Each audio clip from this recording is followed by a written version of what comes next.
তো আজকে দেখাতে চলেছি গুগলের এমন কিছু জাদু যা 90% লোক জানে না। গুগলের এমন কিছু ফিচার আপনিও জানলে অবাক হবে। সত্যি বলছি, ভিডিওটি খুবই এন্টারটেনমেন্ট অ্যান্ড এডুকেশনাল হতে চলেছে, যেটি জানলে তুমিও সবাইকে অবাক করে দিতে পারবে। তো চলো ভিডিওটি শুরু করি। যখন এই জিনিসগুলো তুমি গুগলে সার্চ করবা তখন সত্যি মজা পাবা।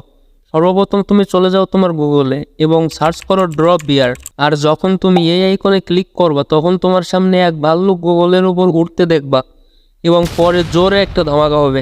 নেক্সট ফ্লাইট রেডার 24, এটি সার্চ করলে তুমি অনেক প্লেন দেখতে পাবা যা একদম রিয়েল ফ্লাইট, আর এখন এগুলো কোথাও না কোথাও যাচ্ছে। এর থেকে যে ফ্লাইটে তুমি ক্লিক করবা তার পুরো ইনফরমেশন তোমার সামনে চলে আসবে। নেক্সট, যদি আপনি গুগলে 2415433903 সার্চ করেন তাহলে এইরকম কিছু ছবি দেখতে পাবেন যেখানে ফ্রিজের মধ্যে সবাই মাথা ঢুকিয়ে রেখেছে। নেক্সট, আপনি যদি ডু এ ব্যারেল রোল লিখে সার্চ করেন তাহলে দেখবেন আপনার পুরো গুগল পেজটা ঘুরতে শুরু করেছে।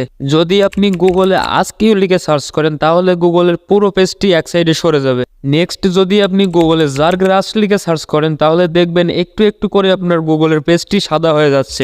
Next, the scale of the universe, এটি সার্চ করলে তুমি দুনিয়ার সব থেকে ছোট জিনিস থেকে সব থেকে বড় জিনিস দেখতে পাবে, যেরকম প্ল্যাঙ্করেট এর দুনিয়ার সব থেকে ছোট জিনিস। তারপর কোয়ান্টাম ফর্ম, আরো জুম করো তো তুমি solar system, Galaxy and last আমাদের ইউনিভার্সটাকে দেখতে পাবে। তো এই রকম টাইম পাস এবং নলেজের জন্য এটি সবচেয়ে বেস্ট। তো ফেসবুক ও ইউটিউব রিলেটেড গুরুত্বপূর্ণ ভিডিও পেতে এবং এইরকম ইন্টারেস্টিং ভিডিও দেখতে চ্যানেলটিকে সাবস্ক্রাইব করে সাথেই থাকুন।